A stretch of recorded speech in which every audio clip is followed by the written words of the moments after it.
Well, after a few heady years of ridiculousness, it seems the Bitcoin bubble has finally popped.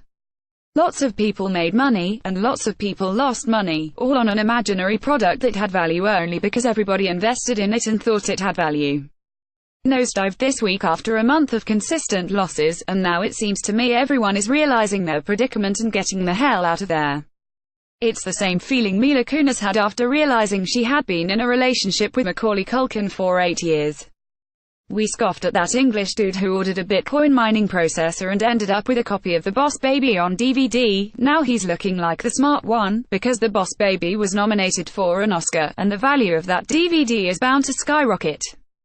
Face. On last month, a group of enterprising software developers figured out a way to superimpose celebrity faces onto the bodies of people in porn videos.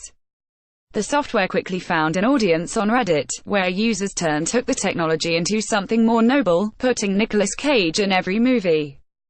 The so-called Fakey app now allows users to superimpose Cage's face onto the body of John Travolta in Face Off. Which is confusing, because Travolta and Cage switch faces in the first place in that bonkers 90s movie. The question is there much demand for Cage to be in more movies? In the past 2 years, Cage has made 7 movies, almost none of them getting a cinema release. He has 7 more movies coming out in 2018 alone, and unless you like Canadian dystopian action, sci-fi thrillers, you probably won't see any of them. Making an app to put Nicolas Cage in more movies is like making an app to put more seeds in watermelons. When told of the new technology, Cage started shouting and flailing about in a manner totally inappropriate for his surroundings. But that's just how he normally acts. Fairy Dodger, this is undeniable proof the world has gone topsy-turvy.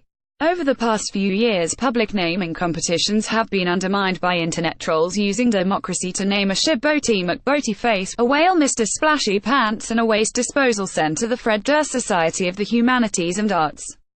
And all too often the powers that be have intervened, thankfully. In one case, to stop a Mountain Dew flavor from being named, Hitler did nothing wrong, but now it appears the NSW Transport Minister, Andrew Constance, ignored the results of a public survey so he could instead name a harbor boat Ferry McFerryface. It's just like a crooked election in a post-Soviet dictatorship, only Mr. Constance risks his career on a meme that has been a tired joke for years now. Still, it's nice to know the elections we're rigging in Australia are entirely inconsequential. Wing it, say what you like about Donald Trump, the man has extraordinary chutzpah. On Friday he bragged that his State of the Union was the most watched ever. Thank you for all of the nice compliments and reviews on the State of the Union speech. 45.6 million people watched, the highest number in history. At Fox News beat every other network, for the first time ever, with 11.7 million people tuning in. Delivered from the heart, Donald J. Trump, at Real Donald Trump, February 1, 2018. It takes a lot of brass to claim something that can be so easily disproven. His speech was outrated by the debut State of the Unions from the last 3 presidents, dating as far back as Bill Clinton in 1993, and who can blame the audience? Listening to Trump give a prepared speech is like listening to someone reading the phone book with a mouthful of peanut butter. On the other hand, listening to Trump speaking off the cuff is like riding a roller coaster without a seatbelt. There's no way of knowing where you'll end up, and it's rough and scary and thrilling. Next year Get Nicked would like to urge the president to give up his prepared notes and just wing it. Would get all the classic hits, 2-word nicknames about political opponents, sharp tangents, audience interaction, wild hand gestures.